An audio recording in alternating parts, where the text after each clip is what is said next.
Bienvenidos a GESED, Escuela para la Paz, un sitio de ayuda para construir el paraíso en la tierra, a través de la Cábala y la psicología transpersonal. Bienvenidos.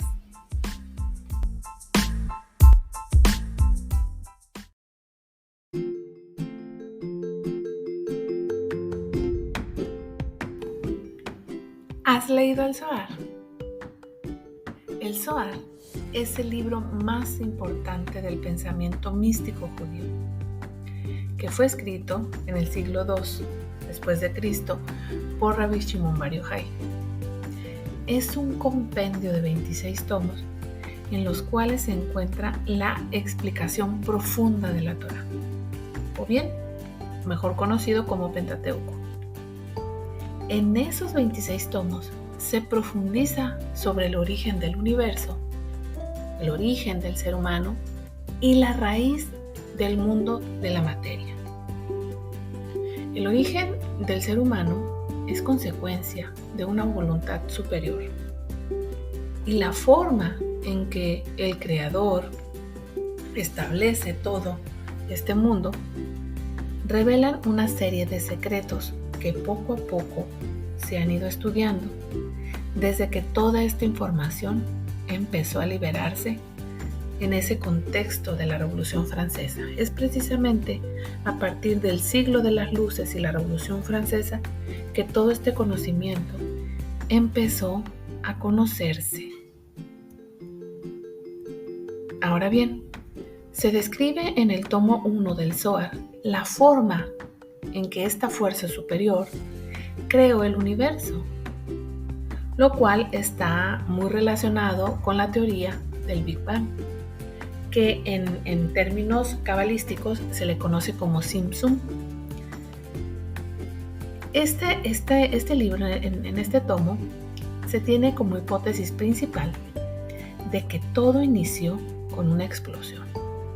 Sin embargo, en el Zohar se afirma sobre lo que estaba antes de esa explosión, y se le llama Ein Sof, es decir, el infinito mismo que ocupaba todo el espacio. Entonces, ese infinito que ocupaba todo, para dar lugar al universo y todo lo que contiene, tuvo que realizar una especie de contracción de sí mismo, algo muy parecido a lo que sucede en el cuerpo de la mujer cuando concibe un bebé, que para dar vida a ese nuevo ser tiene que contraer sus órganos para darle espacio al nuevo ser humano. De lo contrario, sería prácticamente imposible darle vida. Asimismo, el Ein Sof, que bien podríamos llamarle Dios, se contrajo a sí mismo y de ahí vino la explosión del Tzimtzum o Big Bang, para dar lugar a todo lo que hasta ahora conocemos como universo, sus galaxias y planetas. La base de todo esto, según el Zohar, son las letras hebreas, que son como una especie de inteligencias cósmicas bajo las cuales se edificó el universo y todo lo que contiene, entre ellos nosotros los humanos. Desde su origen, el universo, el mundo y el ser humano y todo lo que comprende está conformado desde la dualidad, es decir, está constituido por dos polos opuestos, el bien y el mal, lo femenino y lo masculino, lo que en términos bíblicos se le conoce como el árbol del conocimiento del bien y del mal.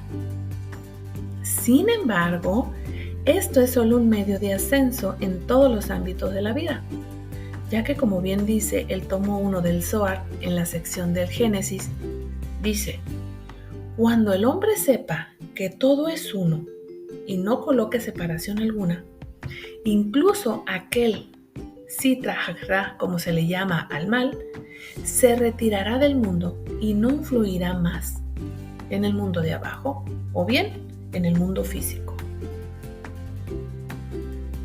Fíjense bien, cuando nosotros tomamos conciencia de unidad, entonces el mal ya no tiene nada que hacer, ya no tiene trabajo alguno con nosotros. Ahora bien, hemos descendido, según el Zohar, hemos descendido al mundo de la materia para merecer la eternidad. Es decir, estamos en este mundo para experimentar la dualidad y trascenderla, superarla. ¿Qué quiere decir esto? Que todos los agobios, las dificultades, el dolor y el sufrimiento son simples etapas a superar. Esa es la función del mal, según el Zohar. Por lo tanto, la dualidad solo es un medio de ascenso a los mundos superiores. Esto equivale a inferir que el ser humano realmente es como somos extraterrestres que vienen aquí a la Tierra por un tiempo a hacer un trabajo en conjunto con el creador de todo lo que existe. Fíjense qué maravilla. Por eso es que leer el Zohar nos puede quitar toda la depresión y toda la ansiedad y todos esos males psicológicos, físicos que tanto nos han atormentado a lo largo del tiempo. ¿Sí? Ahora bien, según la mística judía, impresa fuertemente en el libro del Zohar, el ser humano tiene que vivir en el desequilibrio permanente. Es decir, nosotros no terminamos de sanar nuestra herida para poder continuar con nuestro trabajo mientras estemos aquí en este plano, ¿sí? Para de esa manera superar nuestras propias limitaciones, ¿sí? Y de esa manera poder contribuir con el plan de salvación previo establecido desde el comienzo de todo. La idea de un Dios castigador es una tergiversación de las religiones, porque en realidad el mal es un elemento necesario que hay que integrar para crecer, mientras nuestra alma hace su trabajo en el mundo físico a través del cuerpo. ¿Sí? Por lo tanto, no debemos de juzgar los paradigmas bajo los cuales se rigen las personas, porque esa diversidad cultural, que es parte de un todo unificado, son solo medios que nuestra misma alma ha elegido para trabajar su proceso de rectificación. Eso quiere decir que nada de lo que pasa en el mundo se encuentra sin sentido. O sea que todo funciona adecuadamente dependiendo del nivel de conciencia de la persona. Y aquí no funcionan las interpretaciones materialistas donde el contexto aplasta al individuo. No. Para la mística judía, el ser humano es un mundo en miniatura y lo que pasa a nivel global se debe a lo que pasa a nivel individual. ¿Sí? Y de ahí podemos inferir de por qué la situación mundial. Si sana el individuo, el mundo se corrige, definitivamente. ¿Qué quiere decir todo esto que les acabo de explicar? Pues que después de leer el Zohar es prácticamente imposible recaer en una depresión porque contribuye a encontrar el sentido de toda la existencia. El nacimiento, la muerte, las tribulaciones durante los años que nosotros estamos aquí solo son parte del proceso de rectificación, solamente son medios para seguir avanzando y continuar con nuestro proceso de refinamiento. Tenemos que aprovechar cada día que despertamos porque es una oportunidad más de corregirnos, de mejorarnos. O sea, nosotros estamos realmente en un trabajo muy importante y como estamos adormilados, estamos aletargados, no sabemos para qué hemos venido. Nuestra presencia en el mundo es muy efímera, ¿sí? Es como si estuviéramos en un curso donde todo lo que hagamos define nuestra próxima existencia. O sea que mientras la persona permanece, mientras nosotros permanecemos aquí, tenemos la gran oportunidad de trabajar en pos de un tiempo, el llamado mundo venidero, ¿sí? Pues aquí en el texto del Zohar también se habla mucho del mundo venidero, que ha sido descrito en las atalayas y demás libros de propaganda religiosa como un lugar paradisíaco donde los humanos y los animales conviven al unísono, donde no hay hambre ni necesidad de trabajar. O sea, en pocas palabras, todo es felicidad. En parte, eso es cierto porque el Zohar habla de un tiempo en el que no habrá más injusticias ni luchas de poder. Es el tiempo en el que dejará de regir el ego y el alma humana tomará el mando de todo eso. ¿Sí? Y por eso es que no habrá más sufrimiento. ¿Por qué? Porque todo mundo estará lleno del conocimiento de Dios. Esto es lo que se conoce en las religiones como el fin de los tiempos, que no significa el fin del mundo, como tanto se ha dicho, sino que se refiere a una transformación de nuestra conciencia que dará lugar a un mundo nuevo, o sea, porque todo está en nosotros. Si nosotros nos corregimos, también el mundo se corrige. A eso se referían los mayas cuando en su calendario plasmaron que en el 2012 sería el año en el que terminaría el mundo, pero no se referían al fin del mundo físico, sino al fin del cómo habían sido las cosas hasta ese entonces, o sea, empezaba una nueva forma de ser el ser humano. Según el tiempo del calendario hebreo, estamos en el año 5784, ¿sí? O sea que hace 5784 años desciende el primer ser humano a la tierra, llamado Adán, a realizar su proceso de rectificación. Después de haber hecho el cortocircuito en el jardín del Edén. Y el tiempo medido para realizar todo este proceso de rectificación son 6000 años. Posteriormente vendría el tiempo en el que el nivel de conciencia sería tan elevado que el mundo viejo quedaría atrás, tal como lo dijeron los mayas. Pues inicia otro tiempo en el que ya no existirá la enfermedad, el dolor, ni el sufrimiento, ni la muerte. Cada uno de los grilletes que en la actualidad esclavizan al ser humano serán retirados porque ya no serán necesarios. Poco a poco se van retirando. En la actualidad, si esos grilletes tienen el poder sobre nosotros, es porque el ser humano duerme en su conciencia al carecer del conocimiento de sí mismo. No sabe quién es ni por qué se encuentra aquí. Podemos decir que en realidad el mal se manifiesta en los verdugos del poder. Nuestros gobernantes nos oprimen y cometen injusticias debido a que nosotros estamos dormidos. O sea que el mal se incrusta en ellos porque nosotros les hemos dado el permiso. Entonces, ¿qué quiere decir esto? Que la maldad es en realidad solo un entrenador de nuestra conciencia que nos hemos impuesto para obligarnos a despertar.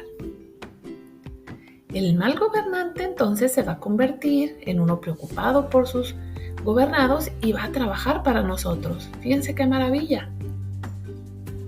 La existencia del cielo y el infierno, según el Zohar, se encuentra aquí mismo en la tierra. Y cada uno de nosotros lo traemos dentro de sí mismos.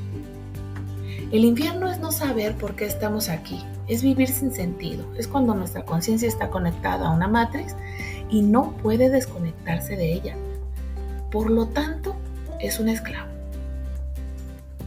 El cielo o el paraíso es una conciencia despierta que sabe a qué ha venido, es una persona sin miedo, que vive hacia adentro, que no tiene que demostrar nada y que cada cosa que pasa es parte del proceso que hay que vivir. Por lo tanto, es inmune a los grilletes de la esclavitud moderna. Es un ser libre, es un ser en paz. ¿Qué mayor paraíso que eso? Entonces, cuando estamos hablando del texto del Zohar, estamos hablando de un texto liberador, donde nos ayuda a entender muchas de las metáforas que se encuentran en las escrituras. Por ejemplo, en los textos bíblicos se habla de la ciudad de Jerusalén y se habla de Sión, ¿sí? Estos son metáforas que se refieren a nuestra psique, a nuestra conciencia. Jerusalén es la ciudad amurallada, es el lugar donde se habita después de haber salido de la esclavitud. Y Sión es el nivel donde solo se ingresa cuando la persona vive sin miedo, ¿sí? Entonces yo, por ejemplo, como historiadora, la lectura del Zohar ha renovado nuestra forma de observar los acontecimientos históricos. Ahora vemos todo el transcurso del ser humano a través del tiempo como una totalidad, con una misma raíz. ¿Sí? Entonces esto nos lleva a entender la globalización, el fenómeno de la globalización, como el resultado de un proceso de rectificación. Entonces, como mexicana que soy, entonces el entender los acontecimientos históricos se me ha renovado completamente. En 1492, por ejemplo, que es cuando llegan los europeos a América, o Anáhuac, que era como se le llamaba, ¿sí? Este hecho nos condujo a un choque cultural que nos conectó con el mundo. Nos integramos a ese todo, los americanos. Nos integramos, pero sin dejar nuestra esencia. Nos mezclamos racial y culturalmente para dar paso a un nuevo ser. Unos dicen que fue mejor, otros dicen lo contrario, ¿sí? Pero desde nuestra perspectiva, consideramos que la raza dio un salto, avanzó en esa mezcla racial que se dio después del choque cultural, ¿sí? Entonces yo creo que ese proceso histórico de la llegada de Europa a nuestro continente trajo un gran acontecimiento, que es la de superar nuestras limitaciones. El intercambio de culturas tiene ese objetivo. Parece que se perdiera nuestra esencia, pero no es así. Se mejora, se unifica la raza humana.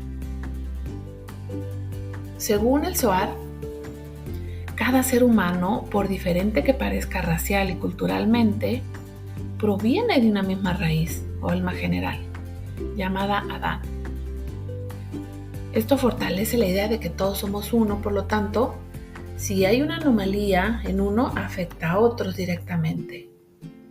Esta idea también nos lleva a afirmar que si uno inicia el proceso de liberación de la esclavitud espiritual, ¿sí?, poco a poco los demás almas iniciarán el mismo proceso,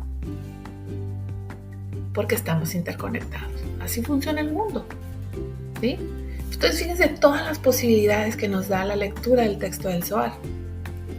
Por eso he decidido realizar este episodio, para que al menos propiciarte en ti, si no lo has leído, que vayas y lo leas, que inviertas en ti, en tu alma. Para mí la inversión del texto del Zohar es una inversión necesaria, ¿sí? Así que no tengas miedo de invertir en ti, en tu refinamiento. Ve y adquiere el texto del Zohar y conoce tu raíz espiritual. Entonces, el libro aquí citado es un libro que poco a poco estará en todas las bibliotecas, porque no es de fácil asimilación. Cuando recién inicias a leerlo, no empiezas a comprender todo, ¿sí? Porque hay mucha resistencia al conocimiento espiritual. Sin embargo, nos lleva a conocer el tema de la globalización y muchísimos temas. Todo cambia, nuestra perspectiva de las cosas cambia muchísimo, ¿sí? Entonces hay una gran diversidad de ideas, de culturas, de cosmovisiones, de formas de vivir, de generar conocimiento, de generar riqueza, pero todo proviene del mismo tronco. Y cada diversificación tiene objetivos espirituales, aunque su apariencia refleje en el caos. Todo esto es parte del mismo proceso que tenemos que atravesar como humanidad, ¿sí? Muy bien, pues los tomos hemos citado aquí: el primer tomo del libro del Zohar, Ediciones Obelisco, el tomo 1 y el tomo 26, ¿sí?, que contienen así a grandes rasgos, en esencia, todo lo que hemos expuesto sobre este libro, ¿sí? Entonces hay muchísimo que rescatar del libro del Zohar. Yo solamente aquí estoy dando una reseña general, pero espero que haber propiciado la curiosidad en ti para que vayas por ti mismo y conozcas. Muy bien, pues me dio mucho gusto compartir contigo todo esto. Espero haberte ayudado, que te haya servido tanto como a mí, porque aquí la principal beneficiada soy yo. Así que nos escuchamos en el siguiente episodio. Que tengas un excelente día. Hasta luego. Shalom.